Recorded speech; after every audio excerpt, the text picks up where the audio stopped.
hermanos y hermanas, en el nombre del Señor.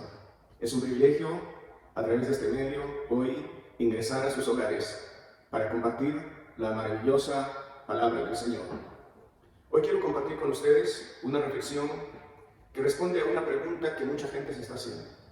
La pregunta es si este COVID-19 es una causa natural, producto de una causa natural, o acaso hay algo más, como por ejemplo, si acaso es un castigo o acaso es una prueba. Pues para responder esta pregunta tenemos que ir a la palabra de Dios. Y quiero invitarles a mirar en sus Biblias en Primera de Crónicas, el capítulo 21. En este capítulo encontramos una historia muy triste del pueblo de Israel. Una historia como tantas otras tuvo esta nación. En este capítulo encontramos que David llevó a cabo un censo en su nación. Un censo que Dios no había aprobado. Un censo que fue advertido que no lo debería ser. Pero él igual, su palabra, su poder de rey, se impuso sobre las observaciones que vino de su pueblo. Y después que lleva a cabo este censo, que ustedes pueden leer detenidamente a lo largo de este capítulo, vemos en el versículo 8 que David se arrepiente. Diríamos que hay algo que entra en su corazón, por supuesto, Dios hablando a través de la conciencia humana. Y David se arrepiente diciendo estas palabras, versículo 8. He pecado gravemente al hacer esto. Te ruego que quites la iniquidad de tu siervo, porque he hecho muy locamente. Esas son las palabras de arrepentimiento del rey David. Entonces Dios envía a su profeta Gad a David para darle tres alternativas, de las cuales debería elegir una como castigo. Versículo 11. Y viendo Gad a David, le dijo, estas son las palabras de Gad a David, así ha dicho Jehová. Las palabras de Gad no era su palabra, era la voz típica del profeta. Así ha dicho Jehová. Versículo 12. Escoge para ti, y estas son las tres alternativas que le dan: 3 años de hambre, o 3 meses ser derrotado delante de tus enemigos con la espada de tus adversarios, o por 3 días la espada de Jehová. Esto es, peste en la tierra. Y que el ángel de Jehová haga destrucción en todos los términos de Israel. Mira, pues, ¿qué responderé al que me ha enviado? Analizando el castigo, amados hermanos, vemos que hay 3 años de hambre. 3 años de hambre implican 3 años de pobreza. La otra alternativa, ser derrotado por sus enemigos por 3 meses. Eso implica guerra. Y la otra alternativa es 3 días de peste. Y eso implica muerte. David elige la tercera alternativa, la peste por 3 días. Y él dice esto: prefiero eso, porque es preferible caer en las manos de Dios antes que en las manos de sus enemigos. El versículo 14. Así Jehová, y ahora viene el castigo, ¿no? Y así Jehová envió una peste en Israel, en todo el territorio, y murieron de Israel 70,000 hombres en solo 3 días. Y el versículo siguiente nos dice: y cuando el ángel al que Dios le había enviado para destruir estuvo a punto de destruir Jerusalén, estaba a punto de destruir lo más preciado que había para ellos, dijo Dios al ángel, y estas son palabras maravillosas, le dijo: basta ya, detén tu mano. Versículo 15. Basta ya, detén tu mano. Lo que vemos entonces en esta historia es cómo Dios llega a un punto en que va a decir: basta ya, detén tu mano. En los versículos siguientes vemos que David, además de su arrepentimiento, el profeta Gad le dice que levante un altar. David, tienes que levantar un altar. No solamente arrepentimiento, también tienes que levantar altar. Y altar es símbolo de adoración. Altar es símbolo de entrega, de consagración. El altar. Entonces David fue a comprar, nos dice la Escritura, una propiedad para que allí levante el altar de Dios. Y la persona, el propietario del lugar, le quiere regalar, era el rey David. Era un honor para el dueño de la propiedad entregarla a David, porque era el rey. Pero David le dice, yo no puedo recibir nada gratis, si es que eso ha de ser sacrificio para Dios. Y entonces paga 600 siclos por ese lugar. Y allí David ofrece sacrificio de holocaustos, sacrificios a Dios. En Primera de Crónicas, capítulo 21-27, dice, entonces Jehová habló al ángel, y éste volvió su espada a la mano. Y en 2 Samuel 24-25, refiriéndose al mismo evento, dice, y edificó allí David un altar a Jehová, y sacrificó holocaustos y ofrendas de paz. Y Jehová oyó las súplicas de la tierra, y cesó la plaga en Israel. Jehová oyó las súplicas de la tierra, y cesó la plaga en Israel. Piense bien en esto. Si esto lo contextualizamos a nuestro tiempo. A este tiempo, cuando la pandemia que está viviendo el mundo en este momento, nos lleva a preguntarnos, y son preguntas obvias que mucha gente se está haciendo. ¿Qué está pasando? ¿Cómo es posible que un virus microscópico esté trayendo tanta destrucción a la humanidad? Gente que estaba viva la semana pasada, hoy no lo está. Y gente que hoy está viva, y mucha gente buena, la próxima semana no estará viva. El sol, nos dice la Escritura, sale sobre buenos y malos, y la lluvia cae sobre justos e injustos. Pues bien, diríamos que la peste también ataca a buenos y malos, a justos e injustos. La pregunta sigue en pie. ¿Qué está pasando? ¿Por qué está pasando esto? Entonces, yo voy a responder en 2 puntos esta pregunta. Primer punto, unos dirían que esto ha sido provocado por una causa natural. La naturaleza lo produjo, o quizá hubo manipulación humana. Cualquiera fuera su origen, es simplemente causa natural. Y la ciencia, los científicos de hoy, guiados por la filosofía aristotélica de causa-efecto, no pueden sostener otra cosa, porque de otro modo la ciencia se caería. La ciencia se sostiene en causa-efecto. Así que todo, dirían, está gobernado por leyes naturales. Dios no tiene nada que ver en esto. Y algunos teólogos liberales dirían lo mismo. Aquí no hay ninguna intervención divina. Es solo un hecho natural. Solo humano, nos está diciendo la ciencia. Por supuesto, muchos se quedarán pegados solo al mundo natural. Y eso nos dice la Escritura. Muchos no podrán percibir las cosas del Espíritu. Nadie puede decir a Jesús Señor sino por el Espíritu. Y siguiendo este mismo razonamiento de causa natural, de que todo es humano, pues a Jesús mismo lo vieron solo desde el punto de vista humano. Un Jesús de Nazaret que nació en Belén, como cualquier otro ser que nace en este mundo, un niño, naciendo en un pesebre. Presentado por sus padres a los 8 días después de haber nacido, según la ley judía, como cualquier otro niño judío. Luego aparece en el templo a los 12 años, dialogando con los doctores de la ley y sorprendiéndole con su gran sabiduría. Pero para ellos solo sería un niño genio y nada más que eso. Los científicos de la época no le daban ninguna importancia.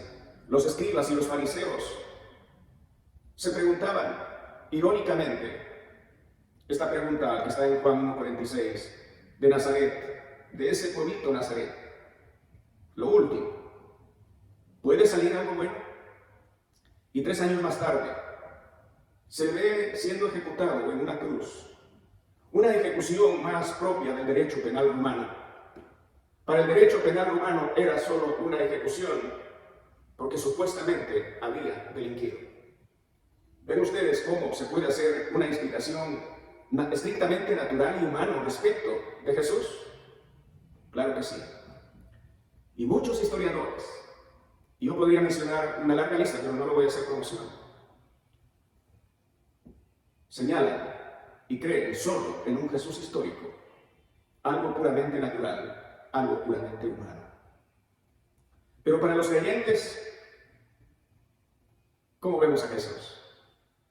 Para nosotros, que hemos creído en Él y le hemos aceptado como nuestro Señor y Salvador, el Jesús histórico, para los historiadores, el Jesús histórico incluso para algunos teólogos liberales, para nosotros, para los que hemos creído en Él, sabemos que Él es Jesús el Cristo. No solo es el Jesús histórico, es Jesús el Cristo, el Mesías, el Redentor de la humanidad, el que hizo posible nuestra salvación, el Cordero de Dios que quita el pecado del mundo, el unigénito de Dios, el resplandor de la gloria de Dios, la imagen misma de su sustancia. En Jesús, Dios salió a nuestro encuentro y a revelarnos su grande e infinito amor. Aleluya.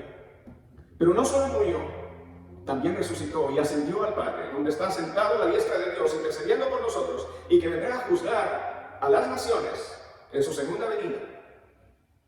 Llevará a su iglesia y pondrá punto final a esta historia humana. Vean ustedes una tremenda diferencia entre el Jesús histórico y el Jesús el Cristo. Dos lecturas. Del mismo modo, para el COVID-19 también hay dos lecturas. Uno que solo es un hecho natural, nada más. Pero para otros, entre los que yo me inscribo, esto es más que un hecho natural, va más allá. Y de eso quiero hablar en esta segunda parte.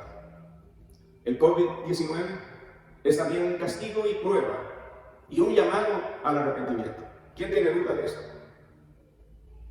No defendiré el castigo y la prueba desde el punto de vista de la teología. Nos basta haber leído Crónicas y nos arroja suficiente luz al respecto. Y respecto a la prueba solo menciono dos casos.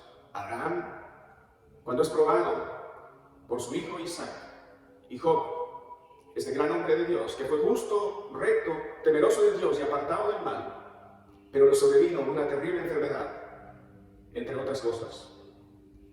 Gracias a Dios, Pablo en su primera carta a los Corintios y Santiago nos dice que nadie es probado más allá de lo que es capaz de soportar. Y le damos la gloria a Dios por eso. Pero volviendo a la pregunta de causa natural o castigo, nuestro punto de partida para ello es la palabra de Dios, las Sagradas Escrituras, dados por inspiración divina, las que constituyen nuestra regla de fe y práctica. Basado en ello, puedo decir que esta pandemia, además de ser un hecho natural, Dios lo ha permitido como un elemento de castigo y a través de ello llamar al arrepentimiento, llamar a la conversión. No hay duda de ello. Dios está tocando a este mundo, a ver si este mundo reacciona. Claro, este mundo ya tomó su dirección. Sabemos el giro de este mundo, sabemos la ruta de este mundo, sabemos en qué dirección anda y ya decidió su destino. Pero Dios está llamando a ese mundo, a ver si todavía es capaz de responder al llamado de Dios. Eso es lo que vemos en el texto que hemos leído. 7 años de hambre en tu tierra, o que haya 3 meses delante de tus, o que huyas 3 meses delante de tus enemigos y que ellos te persigan, o que 3 días haya peste en la tierra. David dice: me resulta difícil elegir uno de los 3, pero es compasivo, así que prefiero que sea él quien me castigue y que no me hagan sufrir mis enemigos. La cuestión de que si Dios castiga o no, amados hermanos y amigos, a la luz de este texto, parece que es más que claro. Pero cabe otra pregunta muy importante que no podemos eludir. No solamente miremos al mundo cómo está, también tenemos que mirarnos nosotros mismos como iglesia. Tenemos que preguntarnos, ¿qué de nosotros los cristianos? ¿Qué de nosotros, hermanos, hoy, en este tiempo, la iglesia cristiana? ¿Cómo anda la iglesia cristiana? ¿Cómo anda el cristianismo? ¿Cómo andan los hijos de Dios? Y aquí yo hago una pregunta que cada uno debe contestar en conciencia. ¿No será que los pecados de Israel, los adulterios, los becerros de oro, representan también en cierto modo nuestras propias historias personales? Muchos cristianos y muchos laicos y muchos ministros no estamos dando buen testimonio del Evangelio. Hay escándalos por todo lado de conducta impropia de ministros evangélicos y de sacerdotes y jerarcas católicos, pues ni se diga, cuyas acciones han sido y son comidilla de los medios de comunicación, especialmente cuando se trata de los evangélicos. Por eso Pablo, dirigiéndose a la iglesia de Colosas, les dice: haced morir pues lo terrenal en vosotros, fornicación, impureza, pasiones desordenadas y malos deseos y avaricia, que es idolatría, cosas por las cuales la ira de Dios viene sobre los hijos de desobediencia. Estudios indican que poco a poco la iglesia, hablo en general, todas las iglesias, por supuesto, no es absoluto, pero hay una tendencia manifiesta donde se está cayendo en un cristianismo nominal. Cristianismo nominal. Y hoy abundan los predicadores de prosperidad, teología de la prosperidad, discursos buenistas. Ofrecen solo salud, dinero y amor, y sobre todo dinero. Amados hermanos y colegas ministros del Evangelio, haremos bien en recordar las palabras de Dietrich Bonhoeffer, este teólogo alemán que dijo estas palabras, y hablo con ellas. Una fe que no toque el alma ni la conciencia, un cristianismo sin Cristo y sin cruz, es una fe fértil, inútil y hueca, porque al final no es sostenible. A esto Bonhoeffer llamó gracia barata. La gracia barata es la predicación del perdón sin arrepentimiento. La gracia barata es el bautismo sin la disciplina de la iglesia, la comunión sin la confesión, la absolución sin la confesión personal. La gracia barata es la gracia sin discipulado, la gracia sin la cruz, la gracia sin Jesucristo vivo y encarnado. En Efesios 5:6, Pablo llama nuestra atención: nadie os engañe con palabras vanas, con palabras vacías, porque por estas cosas viene la ira de Dios sobre los hijos de desobediencia. La palabra es muy clara. Volviendo a nuestra pregunta, causa natural, castigo o prueba, podemos decir que no todo es solo natural, aunque también lo es. Creemos en la providencia divina, que implica su soberanía, su supervisión, su intervención o el conjunto de acciones activas de Dios, y no pueden ser ignoradas. Y que hay un propósito en esto. Y el propósito es que Dios está llamando a la humanidad al arrepentimiento. La mayor causa de los males no son de la naturaleza. Su causa es humana. El pecado, que tiene repercusiones en la naturaleza. Dios pudo haber detenido el virus apenas apareció, o quizá allí Dios pudo haberlo controlado. Quizá pudo haber causado algún breve daño, pero Dios permitió que esto avanzara. En el texto que hemos leído murieron 70,000 hombres, hasta que Dios intervino y quitó la mano del ángel cuando estaba a punto de destruir Jerusalén, diciéndole: basta ahora, detén tu mano. Y esto es lo que tenemos que hacer los cristianos de todo el mundo, todos los que creemos en Dios, y clamar a Dios de todo corazón para que Dios pueda decir estas mismas palabras en nuestros días. Basta ahora, detén tu mano. Así que el castigo continuará por el tiempo fijado por Dios. 3 días. 3 días. No sabemos en cuánto se traducirá estos 3 días. Nadie sabe a ciencia cierta, pero sea lo que fuere, hay un tiempo fijado por Dios. 3 días. Necesitamos en este tiempo clamar a Dios para que la palabra de Dios, el Dios que pone término, el Dios soberano, pueda decir: basta ya, detén tu mano. Dios puede hacerlo. Claro que Dios puede hacerlo. No hay nada imposible para Dios. Dios controla este universo. Dios tiene en sus manos cada partícula de la materia. Dios puede controlar esta pandemia. Dios puede detenerla. Pero antes deberá cumplir su propósito. Ayer yo veía al presidente de la República de Chile en una entrevista televisiva, en la cual él dijo que una de las cosas, entre otras, que había traído una gran reflexión a su vida, era pensar en la fragilidad de la vida humana. Y habló del liviano equipaje, y habló del desapego, el desapego a las cosas materiales. Eso que tanto ha capturado al ser humano y que hoy muchas veces por ello no tiene tiempo para Dios.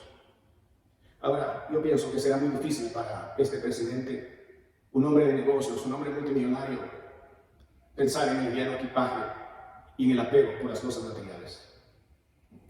Esto es lo paradójico, amados hermanos y amigos. Cuando la humanidad en este siglo XXI se creía que era una especie de seres omnipotentes, apoyados por la ciencia y la tecnología, y que nada nos vencería, viene un virus y pone y permítame la palabra, de patas a este mundo. Creo que Dios, además de lo antes señalado, también nos quiere enseñar la humildad. Dios está queriendo que seamos más humildes.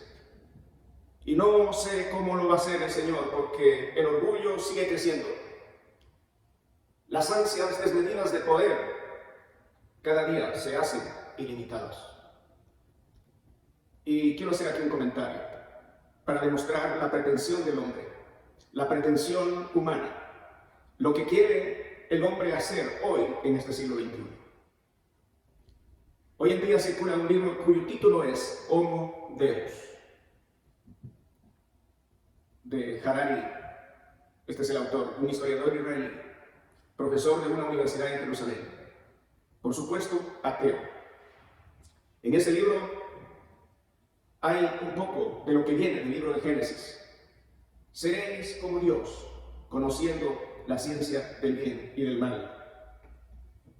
¿Recuerdan ustedes esta expresión? En este libro, Homo Deus, que vean ustedes el contraste con el Homo sapiens y ahora ya es Homo Deus. No solamente se contentaron, ¿no? El ser humano no se ha contentado con ser un Homo sapiens, pues quiere ser Homo Deus. Este libro pretende poner en manos del hombre las claves del futuro. Con la inteligencia artificial, la biotecnología, los algoritmos vectores de la vida. Y de esa manera el hombre se siente capaz de jugar a ser Dios.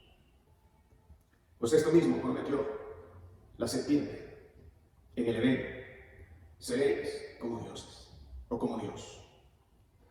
Recordamos también que Lucifer, cuando pretendió ser como Dios, fue lanzado del cielo.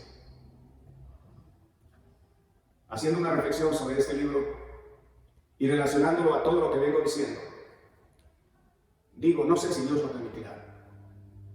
Hasta cierto punto, o quizá tendrá que confundirnos, como lo hizo Dios en la Torre de Babel, a una nación que se había enloquecido y se había enceguecido pretendiendo llevar adelante un proyecto absurdo y sin sentido. Pues, en el fondo de este libro, hermanos, el hombre quiere convertirse en Dios. Hasta ese extremo pretende llegar el ser humano. Desde nuestra fe cristiana, hermanos y amigos, recordemos,